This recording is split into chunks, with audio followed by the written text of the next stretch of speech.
l'espace du Bourget est le plus ancien musée du monde. En plus, on a la chance que ce soit le seul qui soit capable de présenter des collections sur l'aérostation, l'aviation, l'espace. Il couvre tous les champs de la troisième dimension. Et c'est certainement, et de loin, le plus riche au monde sur toutes les collections des débuts de l'aviation.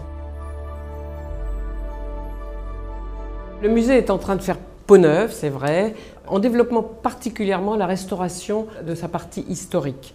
C'est-à-dire que l'aérogare, qui était la première à recevoir des passagers pour la première fois, on voit départ, arrivée, et le rêve qui n'appartenait qu'à quelques privilégiés devient pour tout le monde. On vient voler au Bourget, c'est un endroit prestigieux, et ça, c'est une chance extraordinaire pour le musée, inestimable, de pouvoir être dans ces locaux-là.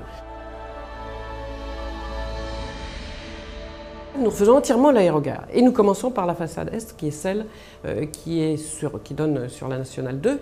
Il va y avoir cette année un nouveau hall 39-45 pour parler de la Seconde Guerre mondiale. La salle de la Cocarde qui présente l'aviation militaire va être restaurée.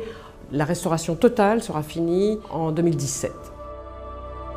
Le musée est très ambitieux, bien sûr. Ce développement va pouvoir l'aider à affirmer le fait qu'il est une référence dans le monde de l'aérien, que c'est le seul musée aéronautique français national et qu'il a une énorme importance et qui sert de référence à tous les autres. Il est incontestablement, et ça va beaucoup le développer, la vitrine territoriale de ce que représente l'aéronautique. C'est un territoire aéronautique.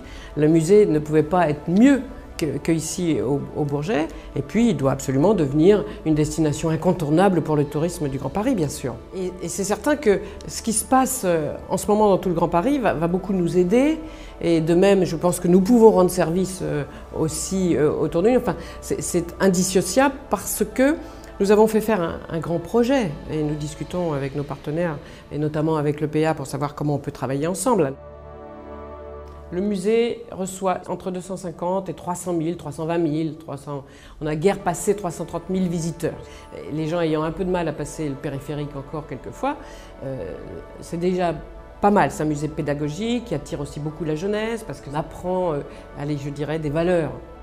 Nous espérons arriver à ce million de visiteurs quand il y aura un métro au pied du musée et de l'aérogare à côté. Mais ça aidera à le faire connaître et ça aidera à faire connaître ce territoire qui est en pleine explosion. Et le musée est sur une pente ascendante. Je crois que 500 000, c'est assez raisonnable relativement rapidement si tout le monde travaille ensemble.